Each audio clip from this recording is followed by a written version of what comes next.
me okay? Yes, good. Welcome to the fifth in a series of 6 Meet the Regulator events. We're delighted to be here in Glasgow this afternoon and delighted that all of you have come along to join us. Great to see such a mix of people from the third sector world. To maybe introduce myself first, my name's Pat Armstrong. I've been 4 years now on the board of OSCR.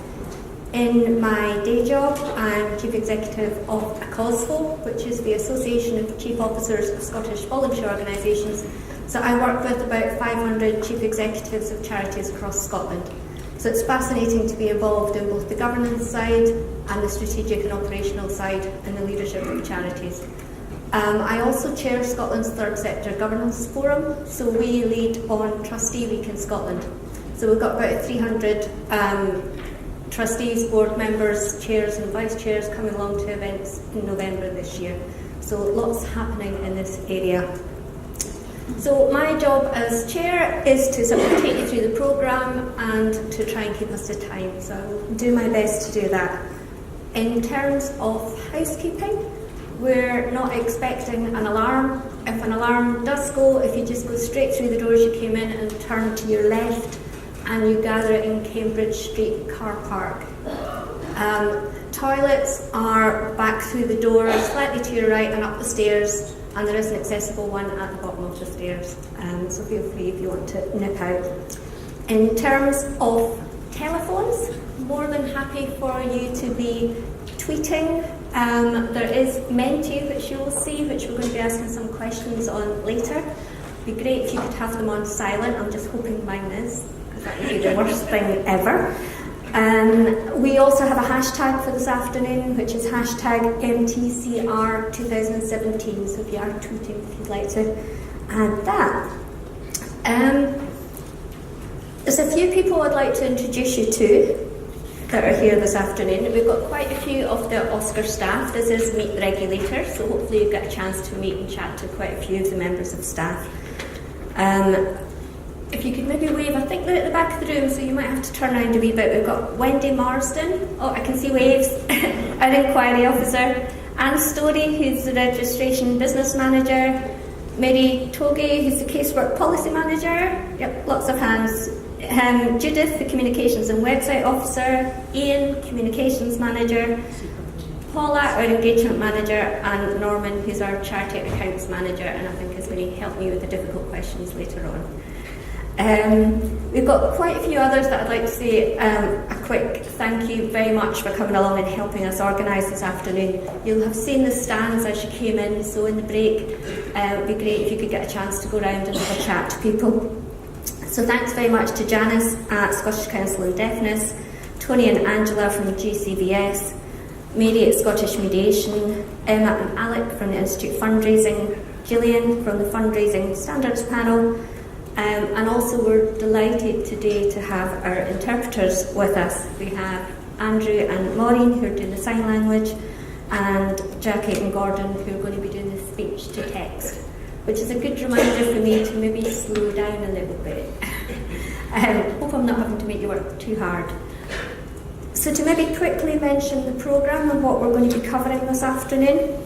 I think we do have it coming up here, hopefully.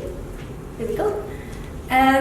So we're going to go through a bit about what this event's about, what you can expect to hear, a bit about OSCR. David's going to give us a bit of an update, some of the key information. We're going to have 2 other speakers, and there'll be the opportunity for you to chat, hear from each other, and ask some questions as well. And then after the break, we'll be have Jude giving us a bit of a talk on the trustees' annual report. So that's the programme for this afternoon. Hopefully you'll find it useful, informative and enjoyable, and get a chance to meet and chat to a few other board members and trustees. So I think that's everything I had to mention. So can I firstly introduce David Robb. David is Chief Exec of OSCR and is going to take you through the first part of the session. David. Thank you, Pat.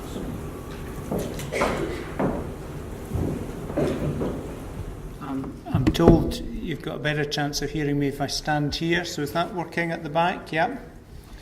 Okay, I'm delighted to be back in Glasgow for one of these events. These roadshows are really important for us. It's a great chance for us to get out and connect directly with charity trustees. How many trustees have we got in the room? Quick show of hands. Fantastic, you're in the right place, and we're delighted to see you all. We have a team of 50 staff. You've got a few of them here today, based in an office up in Dundee, but we don't get too many visitors.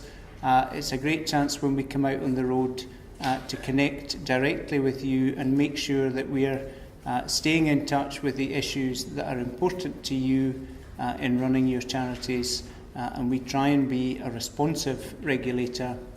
So it's a really good opportunity for you just to flag up with us anything where we could offer a bit of help and guidance. So we've designed an afternoon that we hope is quite interactive. There's a little bit of listening, but hopefully also plenty of chance for you to learn from each other and do a bit of networking. So I'm going to make a few short opening remarks just to tune you into the world as the charity regulator sees it. So our purpose today is to just to help you understand a bit more about what OSCR, the regulator, does. As I say, to share with you some key information and to give you a chance to ask us questions and raise some issues with us. So what is OSCR? It's a strange acronym. It stands for Office of the Scottish Charity Regulator, a bit of a mouthful. But we were established 11 years ago now. There was an act, one of the early acts that went through the Scottish Parliament to create a dedicated charity regulator for Scotland. So the Charities Commission for England and Wales has been running for quite a long time, and based on that model, the Scottish Charity Regulator was established 11 years ago, and we inherited from the Inland Revenue a list of the organisations that were thought to be charities. The list needed quite a lot of cleaning up. I don't know how many of you were on that original list. I'm sure some of you are from younger charities who've come into being since then. But in the early days, as the registrar and the regulator of Scottish charities, a lot of effort went in to making sure that the list of charities that we took over from the Inland Revenue was up to date and accurate. And that's still a task that occupies a lot of our time. You'll hear a little bit about the statistics about how many charities are still coming into the register every year. So as registrar, our job is to keep an up-to-date list of the charities in Scotland. So we've got more than 24,000 charities. Any size of charity, there's no minimum threshold in Scotland. So charities, no matter how small, need to register with us, and the public can check that up-to-date list of charities on our website. So being a registrar is our key function, and also being a regulator is the second part of our duties. So it is our job to underpin public trust and confidence in charities. So we do that by helping raise the standards of governance, helping support you as trustees, and maybe investigating any concerns that there are about charities. To help us do that, we've mapped out 4 broad strategic objectives. You might not be able to read this. I'm sure the slides will be shared with you afterwards. But these 4 areas just describe the things that we do. So help the public have more confidence in charities, help charity trustees to understand and comply with their legal duties. We try and ensure that registration and reporting is straightforward and proportionate, and we are continually trying to review and improve the way we operate and make sure that we deliver services effectively to all our stakeholders. So those are our strategic objectives as an organisation. So what does that turn into in terms of activity? Got some numbers here from the last business year. We run a 1st of April to 31st March business year. So in the year that closed at the end of March, 1,150 applications were received from organisations wanting to become charities. And that's a pretty steady number. We get between 11 and 1,200 applications every year to come onto the register. 58% of those applications were from organisations who wanted to be a Scottish Charitable Incorporated Organisation, a SCIO.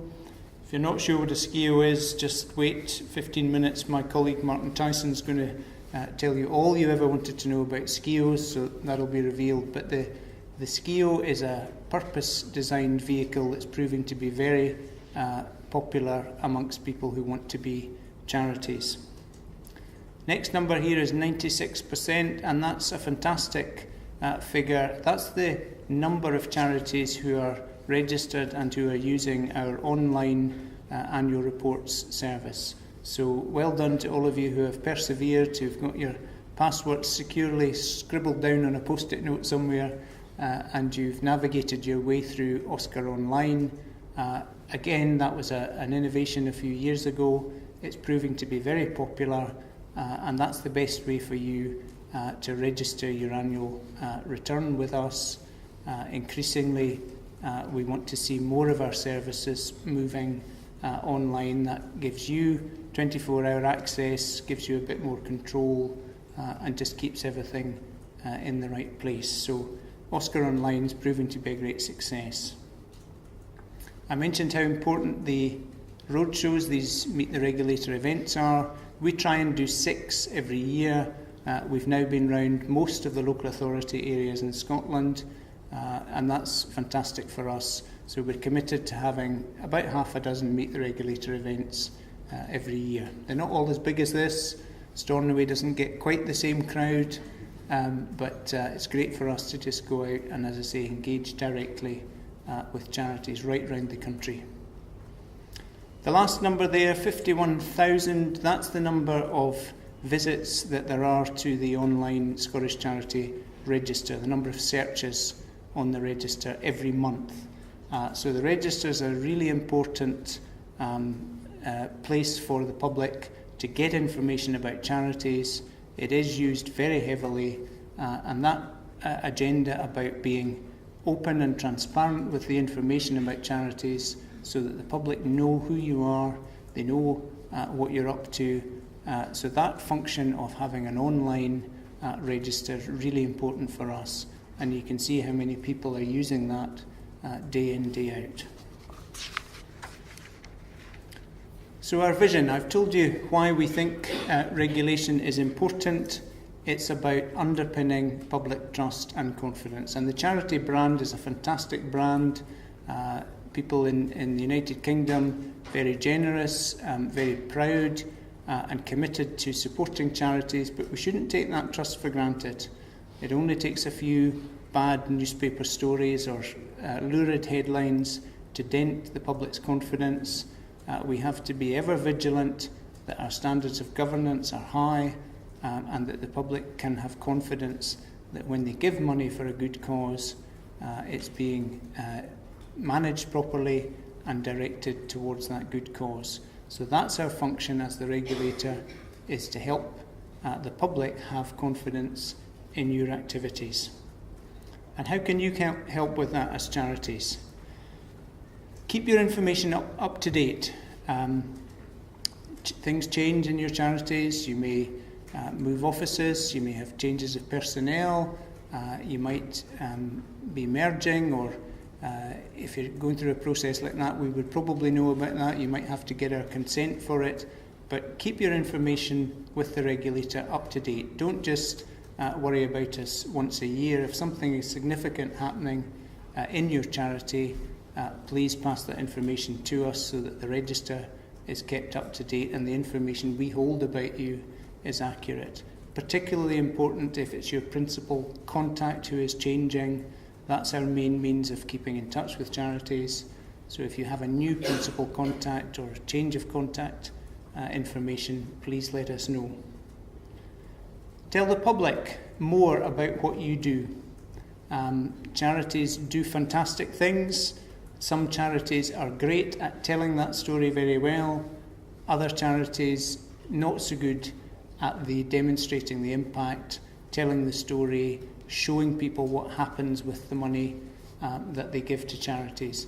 And as I say, that transparency and openness agenda is a really important part. You'll be hearing a bit more from my colleague Jude later about the trustee annual report and how that can be a great shop window for you to tell the story about the impact of your activities. But telling the public about the impact that you're making is a really key way of keeping up trust and confidence. And the last thing we're suggesting that you do is deal appropriately with any complaints that you receive. It doesn't matter how small your charity is, you will be delivering services to your beneficiaries, to your local communities. Sometimes that won't go as well as you hope it would. Sometimes somebody might want to just raise a complaint with you. Try not to be defensive about that. Take the feedback as an opportunity to improve. Have a decent complaint system.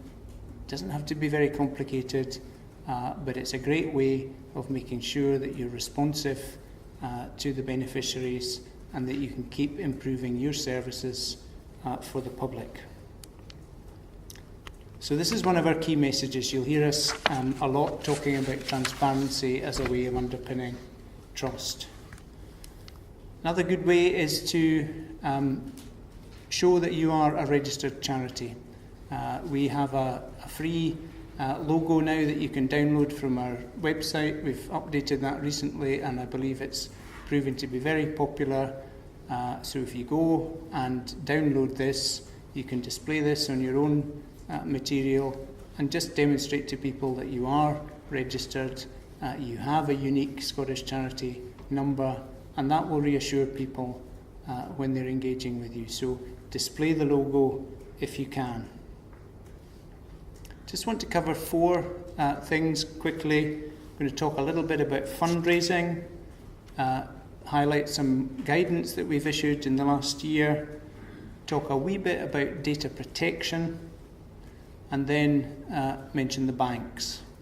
Saved them till last. So fundraising. There have been some changes recently. A couple of years ago, there were some kind of fairly negative stories in the press about the fundraising activities of some of the larger charities. And that prompted a review about the way fundraising complaints are handled and the way the standards for fundraising are set and maintained. So different systems have emerged in Scotland. So we have preserved the principle of self-regulation. When OSCR's legislation went through the Scottish Parliament, we were not given, as part of our responsibilities, the duty to oversee fundraising. So the regulator, although we're concerned about governance in general, we don't get directly involved in fundraising complaints. Instead, there's a system in place now where we want charities themselves to deal with those complaints. If you're a larger charity, you might have a 2-tier complaint system internally. So you might, if you have staff or volunteers, deal with the complaint in the first instance. If that's not resolved, it might be elevated up to you as trustees to look at. And if the complaint is still unresolved, it can be referred to an independent panel. One of the stands out in the foyer there is from the Scottish Fundraising Panel. You'll get information from Gillian about how that works. For England and Wales, the Fundraising Regulator is a different animal. It is dealing with complaints about charities registered south of the border. So slightly different regime there. One of our important functions is to offer guidance to charities and to trustees to help you in the job that you carry out. So on our website and through our newsletters and other communication channels, you can access a range of guidance at different levels of detail to help you with aspects of what you do. So these are just 4 of the publications. Again, we've got copies outside at our stand, and they're available on our website. So general guidance on being a charity trustee, more specific guidance on particular aspects of maybe keeping accounts or other aspects of your activity. If you've not visited our website, I really would encourage you to do that. We're trying to make the guidance as easy to read and as accessible as possible. If you want more detail, we can always provide it, but we're trying to make the guidance simple and easy to read. Data protection. There will be some changes. You've probably heard about the GDPR, the General Data Protection Regulations that will be coming into force next May. They apply to any organisation that might collect, hold and process personal information. So most charities will be subject to the GDPR regulations. They are strengthening the rights for citizens to have control over their own data, and that has important implications for organisations who collect and process that information. So if you want to hear more about GDPR, there will be lots of events that you can participate in to find out about it. There's guidance, as I say, on the OSCR website. But the golden rules around data protection are if you are collecting data, you need to have consent, and you need to have explicit consent so that people understand what you might do with that data, and you only hold that data for as long as you need to use it. So data protection is something worth having a think about. If you have policies, they will probably need to be updated. If you don't have policies, you might want to speak to somebody who does and see if you can put some in place. And the last thing I just want to mention are the banks. No booing or hissing at this point, please. We know from the meetings we've had that the banks can be a source of concern to many charities. The banking sector is going through a lot of change itself, but I think for banks, understanding the needs of the charity sector and being organised to provide a good service to you has sometimes proved challenging. So we've been working for a couple of years now with individual banks, with the Bankers Association, to raise their level of knowledge about the sector, to relay some of the concerns that come to us, and to try ultimately to get a better service for you.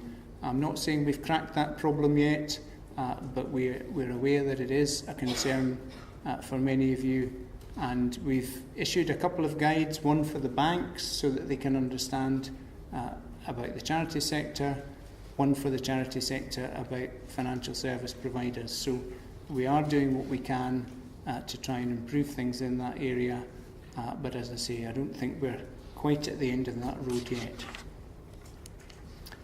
So I'm just about done. The last thing I wanted to flag up is that there's a range of ways in which, as trustees and if you have staff, you can stay in touch with things that are happening in the regulatory world. So many of you will be registered to receive our emailed newsletter. We've mentioned already the Twitter feed. We took a step into social media a couple of years ago. That's proving to be a very popular channel for connecting with things that we are doing or some of our partner organisations are doing. We've also recently opened up a page on Facebook. So if Facebook is your social media of choice, you might find OSCR there as well. But there's a whole range of ways. Please pick up the phone, email us at the address on our website. We're really happy to get approaches from you. Don't be scared. Regulator can sometimes be a scary word. We are nice people trying to be helpful, so don't be worried about approaching the regulator. And it's not just us you can approach for help. There's lots of other bodies, not just Pat's body, ACOSVO, but Scottish Council for Voluntary Organisations in this area, the Glasgow Council for Voluntary Services, and we're pleased to be working with them as co-hosts for today's event. It's important for us to work with the third sector interfaces in each local area. You've heard about the Scottish Fundraising Panel and the Scottish Mediation Network, a whole range of organisations where if you need specialist advice and support, you can readily get it.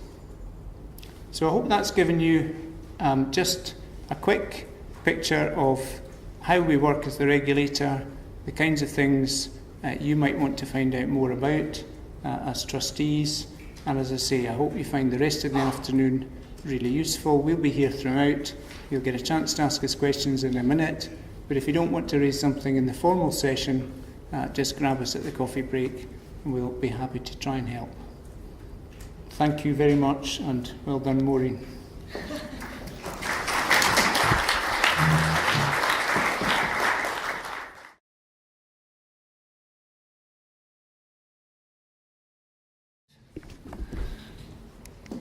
Okay, yes, good afternoon everyone. My name is Martin Tyson. I'm head of casework for OSCR.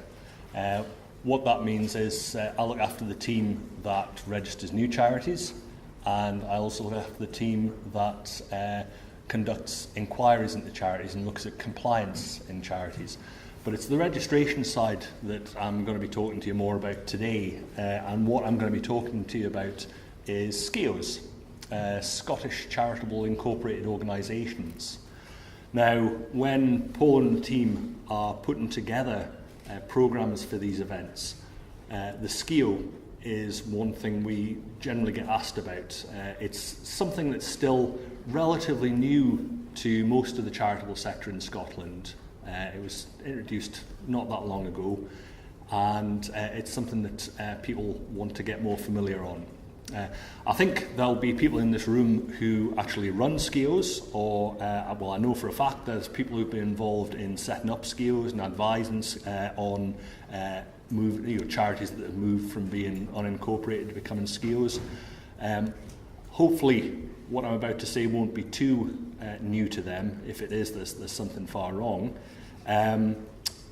But I'll also be talking about some recent developments with SCIOs and with some of the guidance that we provide. Really what I want to talk about is what is the SCIO? What's the point of it? Why was it brought in? What are the advantages of the SCIO over other kinds of legal structure for charities? And to talk a little bit about how you become a SCIO, how you move from being an unincorporated charity to being a SCIO, and also a little bit about the guidance that we brought out earlier this year for charities that are moving from unincorporated to becoming a SCIO. So, we talk about the Scottish Charitable Incorporated Organisation as being a legal form. Legal form is one of those phrases that we toss about quite a lot in OSCR, that lawyers talk about, and sometimes we talk about that without really explaining it enough. So I'm wanting to do that a little bit now, just as a bit of background for what the SCIO is, and give you a bit of background as to why it was brought in and what the advantages of it are. You remember David said a little while ago that we've got just over 24,000 charities on the Scottish Charity Register. So that's 24,000 organisations that have that badge of being a charity, that have the charity brand. But of that 24,000 charities, there's a whole bunch of different legal structures that those charities are established under. So there's two main groups of legal structure. There's unincorporated charities, and those are charities that are like an association or a society. It's a group of people coming together for a common purpose, but that the individual members of that association, that society, are the people who have the legal powers and the legal rights to do things. The society only exists as a contract between them. The other main group of charities on the register are incorporated charities, and those are companies, charitable companies, and SCIOs, essentially. They're a bit different. If you like, they're more than the sum of their parts. They have a legal identity of their own aside from the people who make them up. Now, that's all very sort of highfalutin. Hopefully what that means will become clear as we talk about what a SCIO can do and what the advantages are over an unincorporated charity. Okay, just having a quick look at the other groups of legal structure that the charity can use. Talked about unincorporated charities there. We've got trusts and unincorporated associations. And I think what you've got in common there between those is, in an unincorporated charity, if it has property, land, buildings, etc., it's held in the names of the individuals who make up the charity. And it's those individuals who can take action on behalf of the charity if it has to go to court, for instance. The unincorporated charity, the incorporated charity, like the company and the SCIO, they can hold property in their own names and they can take action themselves. They have what's called their own legal identity. They are legal persons, which is a weird way of speaking about it, but that is how it's summed up. A SCIO or a charitable company has its own legal personality. It can take action of itself. Okay. That table there is quite useful. What it does is set out some of the differences between the company and the SCIO. Charitable companies are regulated both by Companies House and by OSCR.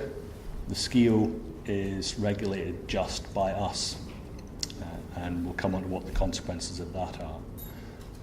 The unincorporated charities, trusts and unincorporated associations, they're just regulated by us as well. Okay, so what's a SCIO? The SCIO, it's a Scottish Charitable Incorporated Organisation. It's a new legal form. New in terms of legal history means it started off in 2011. It was introduced by legislation that came into force then. It was the first new legal form for charities in probably a couple of centuries. Well, since the company, I think. It's unique to Scotland. You can only be a SCIO if you are established in Scotland, if your registered office is in Scotland, and you can only be a SCIO if you're a charity. So that's a big difference with some of the other legal forms. If you're a company, you can be a charitable company or you can be a non-charitable company. It depends on your purposes and depends if you seek to be registered. You can be a charitable trust, you can be a non-charitable trust, you can be an unincorporated association that's charitable or an unincorporated association that isn't a charity. To be a SCIO, you have to be on the Scottish Charity Register. We have to have incorporated you. Okay, so that's quite a crucial thing. There's a bunch of things that follow from that. You can't be a SCIO unless you're a charity, and if you come off the Scottish Charity Register, your SCIO doesn't exist anymore. So the whole existence of a SCIO is bound up with being a charity, and we'll come on to some of the consequences of that. There is an equivalent in England and Wales, the Charitable Incorporated Organisation, and the Charity Commission for England and Wales looks after them, and there's probably a couple of those registered up here as cross-border charities as well. It's proven to be that the SCIO is proven to be a very popular legal form. We have something around, getting on for 3,000 SCIOs on the register now. Of those, around 2,000 are charities that set up as SCIOs right from the beginning. The rest of them are either charities that converted from being companies to being SCIOs, or charities that move from being unincorporated to being SCIOs. And I'll talk about both of those things later on, both of those routes to becoming a SCIO. So just to underline that, Of the new applications to become a charity that my team deals with, that Anne at the back there, she runs that team, of the applications that her team are dealing with every month, something around 60% of those are now SCIOs, so it's the most popular legal form for charities now. Most people that want to set up a charity want to become a SCIO. And we also have a pretty brisk business of moving from being an unincorporated charity to being a SCIO. Okay, so just to talk a little bit more about those points about what makes a SCIO different. As I say, to be a SCIO, you have to be on the Scottish Charity Register. We have to incorporate you. If you like, you ask us to incorporate the SCIO, we bring it into existence by putting it onto the Scottish Charity Register. What the quid pro quo for that is that you can't simply ask us to deregister the charity. The charity, if you're wanting to stop operations, if you're wanting to cease to be a charity, to be an organisation, to cease operations, you have to ask us to dissolve the charity. At that point, we take it off the register, and that's the end of its existence. It can't have a sort of non-charitable existence once it's come off the register. And that's something really important to bear in mind. If you are wanting to apply to become a SCIO, you need to bear that in mind. It's a sort of one-way street. If you become a SCIO, you become a charity, and that's it. There's no sort of non-charitable afterlife there, as there can be for some of the other legal forms where you can ask to be removed from the register and you can continue in existence. So that's one big one to think about. There's a set of regulations or two sets of regulations to do with SCIOs that set out all sorts of things, what has to be in a SCIO's constitution, some of the rules about how we should take a SCIO off the register, how we should dissolve it, and some quite complex regulations about how we should deal with SCIOs that become insolvent. So in some ways there's a lot more provision for dealing with SCIOs than there is for the normal run of charities. And I think that is to make up for the fact that for the other kinds of charities, like companies, trusts, unincorporated associations, they have other bits of law that have been running for a long time, have been added to over a long time. With the SCIO, that all had to be put together at the same time when the SCIO was introduced. So there's quite a lot of legislation around the SCIOs. One very distinctive thing about the SCIO, and it's something that we deal with a lot in registration, and it's in some ways it's a very positive thing about the SCIO in terms of getting good governance in SCIOs. The constitution of a SCIO has to include certain items, and a lot of those are things that are essentially good practice in terms of charity governance. So it has to have quite clear provisions about how the charity trustees are appointed and removed, about membership, about how meetings are held and decisions are made, among other things. So it's quite prescriptive from that point of view, but I think quite helpfully prescriptive. Another, I think, very helpful set of provisions is that there has to be a membership for SCIOs, so there has to be a minimum of 2 members, and there needs to be a minimum of 3 charity trustees. Those are rules that don't necessarily apply to other types of charity, and I think that they're very helpful rules. They keep a sort of minimum. They help to get a minimum standard of governance in SCIOs. Okay, the advantages of the SCIO. I think the big one is the one I've touched on before, and that is, if you like, legal convenience. The SCIO has a legal personality. Like a company, it can enter contracts as itself. it can go to court as itself. In a non-incorporated association, if you're the members, then it is you that take those actions, and it's you to an extent that bears the liability. So what the SCIO gives, because it has its own legal personality, is a degree of protection for the charity trustees and the members of the SCIO against personal liability. So the members of SCIO aren't liable to contribute to its debts when it winds up. It's the SCIO that is liable for its acts.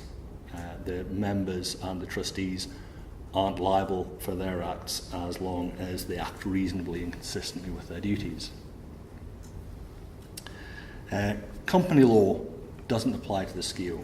As I say, there are regulations specifically for SCIOs that set out how they ought to be run, and what the duties of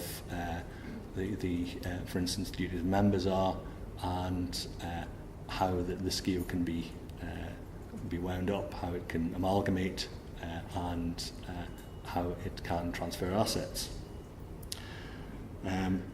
The other big advantage, and I think this is something that is quite often taken into account when people decide to incorporate as a SCIO rather than, say, becoming a company.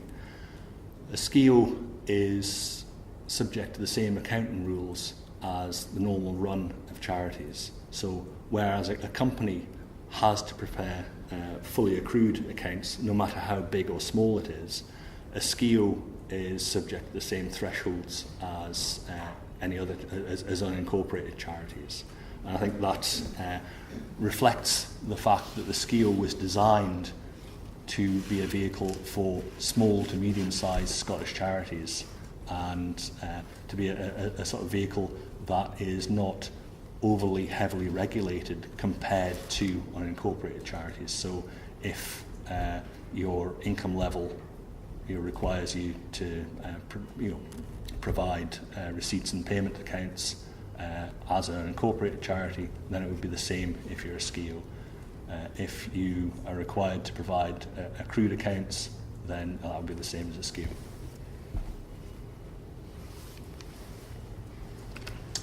Okay, responsibilities of the trustees of a SCIO. In most ways, they're the same as for the charity trustees of other charities. They need to provide accounts and annual returns every year to OSCR. They are subject to much the same charity trustee duties. There's requirements to maintain a register of trustees and to give members of the public access to that if they request it. And there's also a requirement to maintain a register of members, but there's no requirement for public access to that. There are specific requirements on how a SCIO refers to itself in its documents and its publicity material, and they're slightly different from for other charities. The unique thing about SCIOs compared to unincorporated charities and indeed companies is that the members have some of the trustee duties as well. So there's a general duty on the members of a SCIO to act in the interests of the charity and to make sure that it's operating in a way consistent with its purposes. Now, most of the time, that won't be particularly relevant to members of a charity. If you think about what the members of a large membership charity will do, they're generally making decisions, if at all, during an annual general meeting. But for instance, it may be that members of a SCIO might have to consider conflicts of interest when they're making decisions. And indeed, one of the requirements for a SCIO constitution is that there needs to be provision around conflict of interest. One other thing, and this is not quite stop press, it's upcoming factors. The names of SCIOs will shortly be going on to the index of business names that Companies House runs, that will be happening in very early in the new calendar year. What that means is that SCIO names will have the same protection as company names do. So you will be protected as a SCIO from a company using your name or using a name that's too similar to your name. So that's helpful. What that also means is that SCIOs will be subject to the sensitive names provisions under the Companies Act. Now, we will be putting out guidance with assistance from Companies House later on this year. We're already looking at new applications for SCIOs in line with those requirements. So that's not anything particularly to worry about, but it's just a new bit of legislation that's going through Westminster that will start to apply from January. Okay. So, thinking about how you become a SCIO. Obviously, two big ways to do that. One is starting from scratch. If you're starting a new charity and you want to become a SCIO, how do you do that?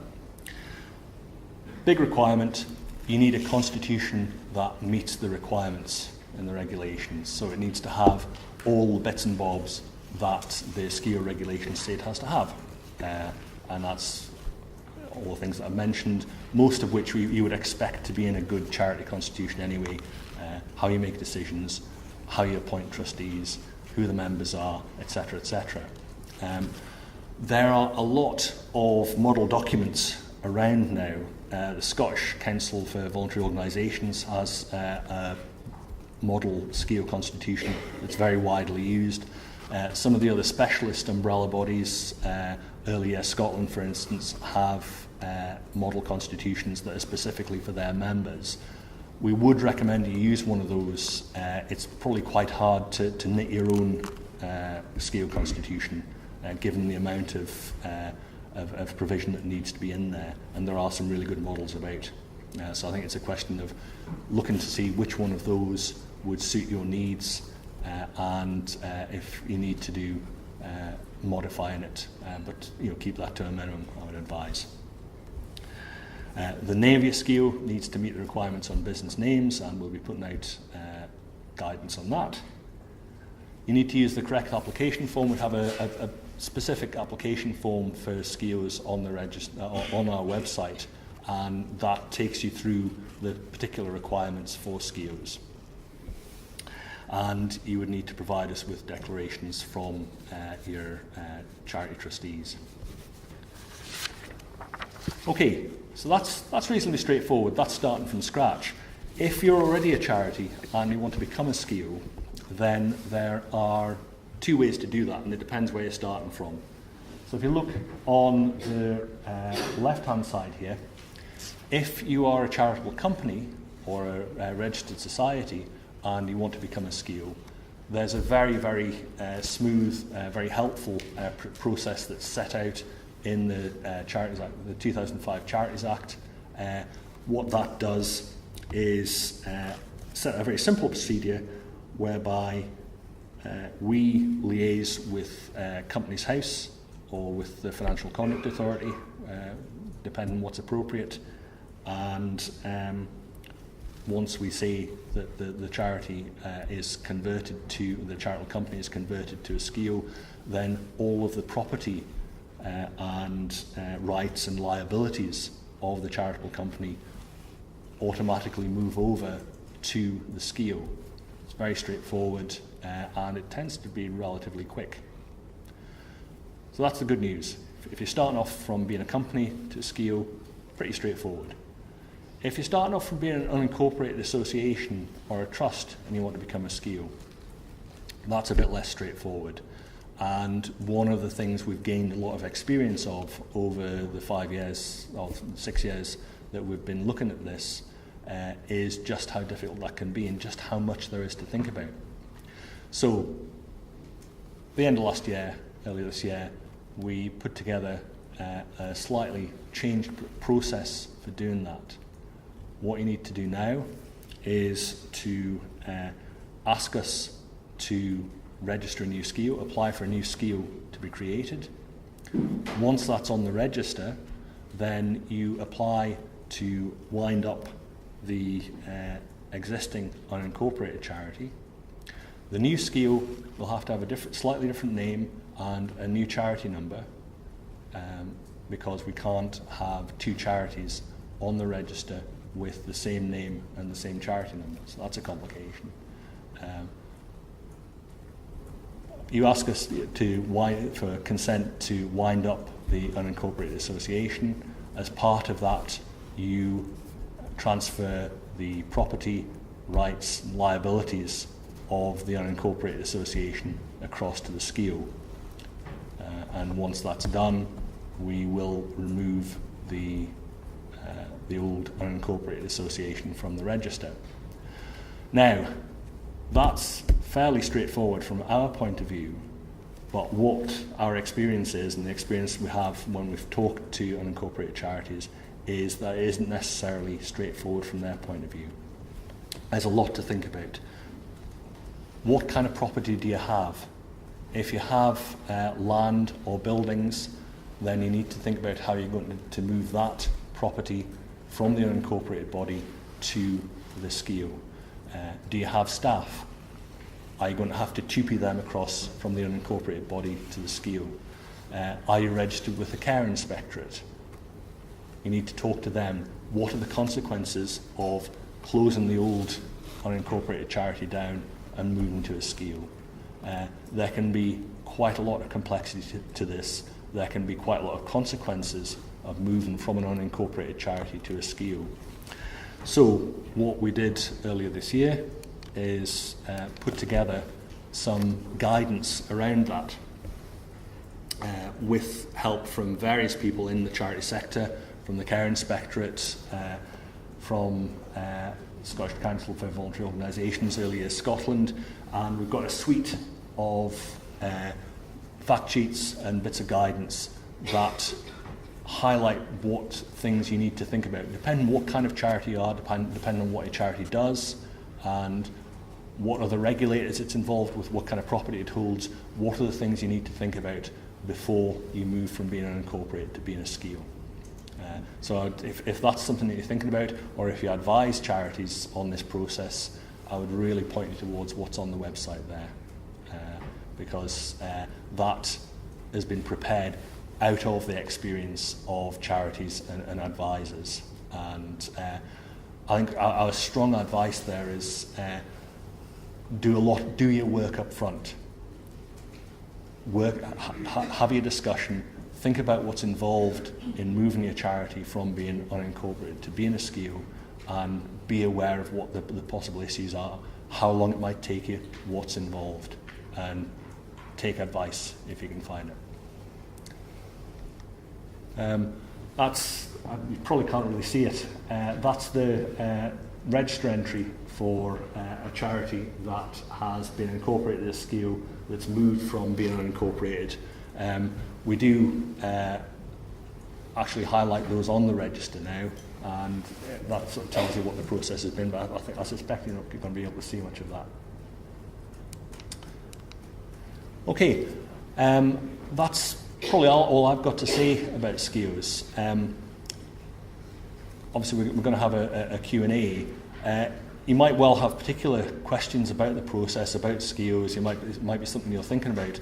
And if you want to catch myself or Anne or Mary or any of our colleagues who are sitting at the back there during break, very happy to talk to you about that, but also happy to answer questions as well. Thank you.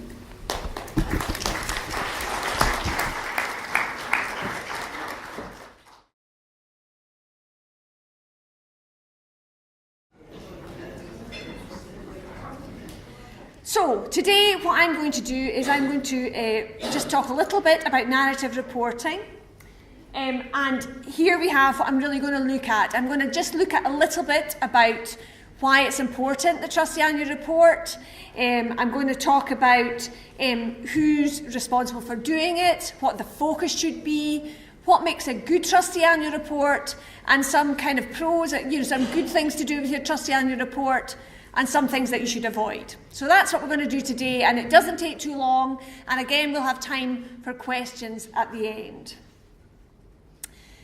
So we've already talked about what is our vision. Our vision is of charities you can trust and that provide public benefit. Clearly, we're a very small part of that, and it's really charities themselves that inspire that public trust and confidence. And we know from our experience that, in fact, charities tend to hold quite a high level of public trust and confidence. And this was reinforced in our last surveys, where the majority of people, about 54%, said that their trust and confidence in charities had not shifted over time, over the last couple of years. And 8% said, in fact, their level of trust and confidence in charities had risen. And that was pretty impressive, because around that time, we were getting these headlines which were extremely negative about charities, around the fundraising stuff, people thinking that salaries were too high and that nobody in charities should ever get a salary because that would just absolutely be the worst thing in the possible world. So there was a real kind of media kind of negative storyline going on, and even at that time public trust and confidence in charities was quite high. However, we do know that these headlines and stories like this and ongoing stories like this can put a dent in public trust and confidence. And the Trustee Annual Report is a small way of actually trying to do something about that. So what's the importance of a Trustee Annual Report? I suppose the first thing I should say, and I would be hounded out if I didn't say it, is it's absolutely a legal requirement. So you can't get away from doing it. It's something that you have to do every year, and you have to send to us. And narrative reporting, the Trustee Annual Report, part of your annual reports and accounts, is part of that. So it's a real requirement that you have to fulfil. But actually, that's sort of not the most important bit.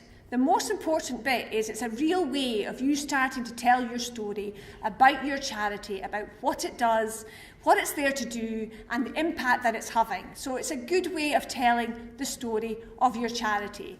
And it's a key way of being transparent about what it is that you do. And as David mentioned earlier, as we mention all the time, transparency comes through every time we do our surveys as a key way of making sure that you are keeping that public trust and confidence high. So the Trustee Annual Report is a big part of that. So who's responsible for writing the Trustee Annual Report? And if you ask people in a room, and I think we asked that in our lovely little Menti that's not working, who is responsible for writing your Trustee Annual Report? Is it your accountant? Is it your independent examiner? Or indeed, is it your poor treasurer that every year goes a bit grey when there's that time of the year? The truth is, it's none of that. It is in fact a collective responsibility of every single trustee on the trustee board. Now, this does not mean that you know what it's like to write by committee, sit down and everybody's sharing in the writing of the Trustee Annual Report, but it means you're collectively responsible for making sure that it's a document that you're proud of, happy with, that tells the story of your charity, that really outlines how it is that you've made a difference during the preceding year. So it's a collective responsibility. It's not the poor treasurer or it's a poor chair that has to run off every year and write the Trustee Annual Report. So what should the focus of your Trustee Annual Report be? And I suppose the most important thing is that you always have to go back to what is it that your charity is there to do. The objectives of your charity should always be clear. And actually, revisiting that, looking back at your governing document, which is maybe gathering dust in a cupboard somewhere, is always a good thing to do. Check that you really know what they are and that they still are as real today as they were when you first started. So making sure that those objectives are very clear. And then from there, you can tell that story. This is what we're here to do. And this is what we've done. And aren't we just amazing? And look at the impact we've had and look at the lives we've managed to alter in a positive way.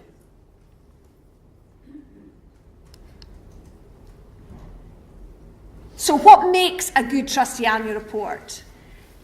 It's quite simple, really. It should be a document that's easy to understand, that reaches people and that tells people the story of your charity. And there's a few key elements that need to be in there. Here we've got why, who, what. The why is very simple. Why were we set up? What's our objective as an organisation? What are we meant to do? That's what I was just stressing before. That's a key part of what you need to be reinforcing. Don't assume that just because your charity's been around for 50 years that everybody knows what it is you're meant to be doing. They probably don't. And if there's somebody new who you want to reach, they're not going to know. So make sure that key, the reason for being, the reason that you are there, make sure that's very clear in your trustee annual report. And then from there, you've got to be clear about who is it I'm working with, who am I working with, and who have I worked with over this past year? Who have I reached in this past year? Some clear identification of that group that you've worked with. And then you get to what can be slightly confusing sometimes. We've got outputs, outcomes, impact. But you mustn't get too tied up on that. It's just really showing that what are the activities and what's really the impact of these activities.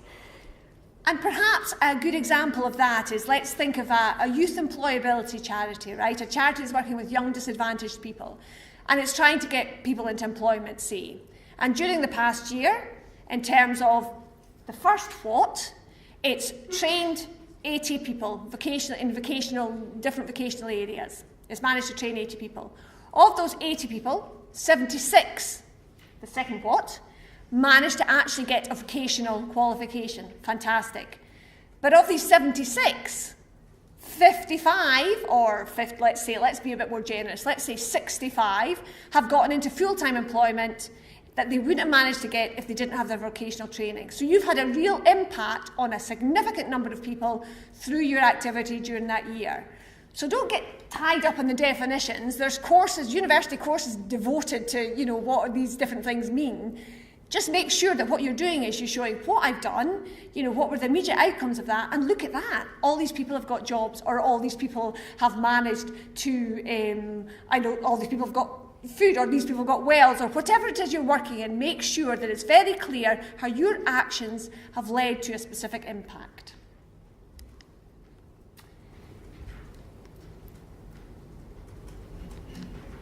So what are the benefits of a good trustee annual report? We've talked a little bit about that already. There's the whole issue of just that general bit of transparency. That's increasingly important in today's environment, where there's quite a lot of desire to knock good things down, to get bad media stories. They get much better headlines than good media stories. So that transparency is very important.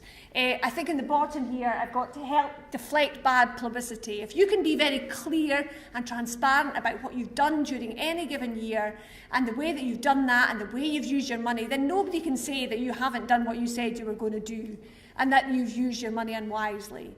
So really having a sense, having that transparency at the front of what you're doing. Don't be embarrassed about what you're doing. Shout about it. Show people what you're doing. It's a very important thing.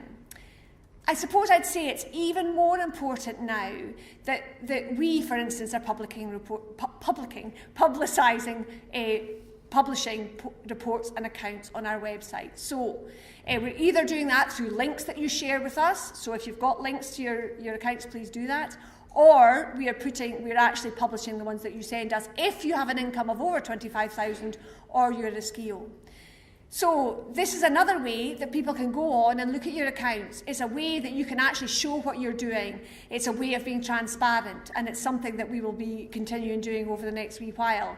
And what we've noticed is that information, the accounts and reports, people are clicking on them. They're very interested in them. They're going in and having a look. So it's important to be transparent. It's important to do it as well as you possibly can. And it's a good way of just reassuring the public that you're doing what you said you were going to do, and that you're using your money, their money, other people's money wisely. And I think a good, well-written trustee annual report is a way that you can actually not just share your story, you can get other people interested in your story. We all know what it's like when you go to an AGM or something, and the finance guy stands up and everybody goes, oh. It's not the exciting bit of the meeting. The exciting bit of the meeting is hearing what you've done, or hearing from somebody who's been impacted by your charity during any given year. That's the bit that people want to hear. So in fact, the trustee annual report is a small window onto your activities, And you can use that to get other people to be interested in your work. And what I would say is that sometimes when we talk about the trustee annual report, it seems as if we're talking about another extra piece of work that people have to do. Of course, you have to do it anyway legally.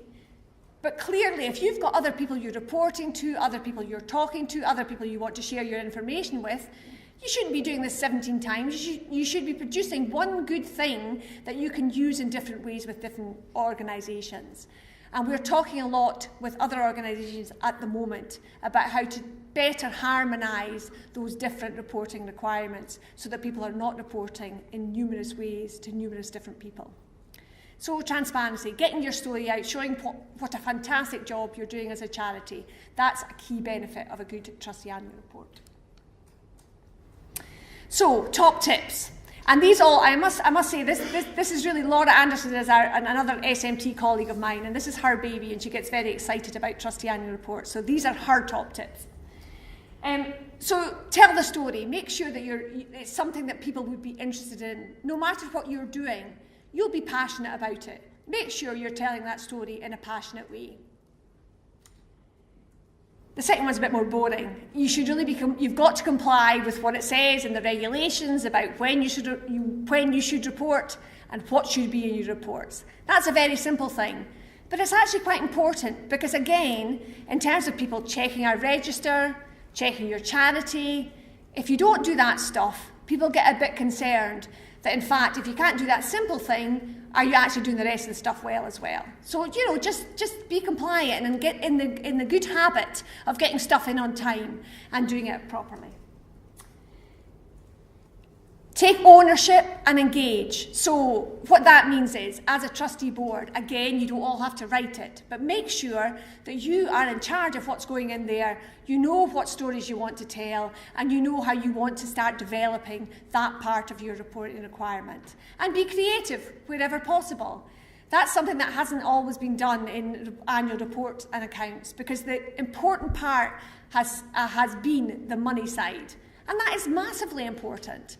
But actually, getting that story out is just as important, if not more so, in terms of getting the public on your side and getting people to really understand what it is that you're doing. So be creative wherever possible. And yes, be proportionate. What is adequate for your charity? I'm not talking about a big, massive report. If you're a tiny charity, you're reporting on your activities in a way that's suitable for you. So just think about what's right for your charity. What not to do. So what you mustn't do is, or what you might want to avoid doing. So the first thing is, don't leave it to the last minute. Don't leave it to one person. That's not just not fair, it's not right.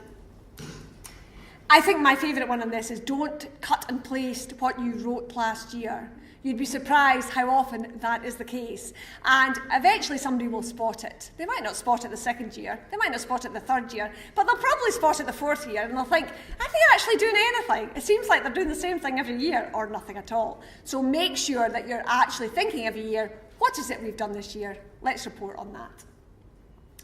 And I think the final one's quite important because I think sometimes in the desire to show how great we are as organisations, we shy away from maybe some things that we've had to alter during the year or readjust because the context has changed. So sometimes if things don't go so well or you haven't quite achieved something, it's good to be transparent about that as well. Because no doubt somebody will know that's happened and they will pick you up on that, and it's better to say, we didn't do this because of X, Y, Z, and we did this instead because it was much more adequate for our purposes at that time. So don't necessarily shy away from stuff that maybe didn't go quite as well as you might have liked. So I'm just going to go through 3 short examples and just little pictures actually of different ways of reporting. And I suppose we've got a small one, a medium one and a large one. And again, this is about making sure that what you're doing is adequate for your purposes as an organisation. The first one's a very small faith-based charity based in Edinburgh. And it's a very simple thing, and you've probably all seen something like this, but it's actually extremely clear, because on one side it's got the objectives, you can see up here. On the other side it's got the activities that the organisation used to reach these objectives, very clear, and then pictures. you know, you may say not the most exciting, but it's more exciting than not having pictures. So it's just nicely visually appealing, and it's very clear about what happened in the year and why you did what you did, because it stems from your objectives. So a nice small charity doing a very good job of making it very clear what they've done. If we go to the medium-sized organisation, that's Stirling Voluntary Enterprise, this was actually an addendum to their trustee annual report. But again, it's just an illustration of the ways some people like to use information and use little illustrations to bring it alive. And you'll see increasingly a lot of this kind of what you might call infographic type stuff. But it can really lift out figures. It's using figures and little sentences just to show the impact of your work during any given year, and it can be a very effective way of showing what you've done. And if we go to the final example, it's got dogs, so people who love dogs love this. It's very visually appealing, but the best thing about this particular report is on one side here you've got your goals, and then you've got a very clear tick or whatever, if you know, in terms of, oh, we achieved this, this is ongoing, we didn't quite achieve this. It's extremely clear, and then it very much links with the goals that you have for the year going forward. So again, it's a good way of using what you have, using the nice illustrations of the dogs, which people know will appeal to a big public, but also making it very clear what you've done during the year and what goals you've achieved or not achieved. And there's lots of tools that you can use to change the way you do your trustee annual report. And I've got a few up there. A lot of those would be free or cheap for charities, and they can be accessed. And you may have somebody in your midst that loves doing this kind of stuff. We know we've got somebody in our organisation that totally delights in doing this stuff. And it can really be a way of just actually starting to experiment and put a couple, you know, one year, just put a couple of new things in. And then the next year you can develop that. So you've got some tools there that you can use, things like Picture Chart, Canva, and Biteable. But also what we've got up there is, you know, once you've got information and something that you're proud of, a trustee annual report that you're proud of, share it in other ways and maybe do little videos of little bits and pieces. You'll see this year that we've increasingly used video as a way of starting to try and communicate with people who maybe don't, you know, prefer that way of learning about something. I have an 11-year-old, and him and all his friends, if they want to learn anything at all, they go on YouTube and learn it that way. So when you're talking about the next generation coming up, which you may want to reach at some point in time, you better start thinking about communicating your annual report in other ways. And that's it. That's where I'm going to finish. I hope that was a very short run through of that. It's on your slides and so on. But it's just to say, don't be afraid of it. It's your window, it's your opportunity to shout about how great you are. And people really do want to read about the stories of your charities in creative and interesting ways. So thank you very much, and I'll pass back to Pat.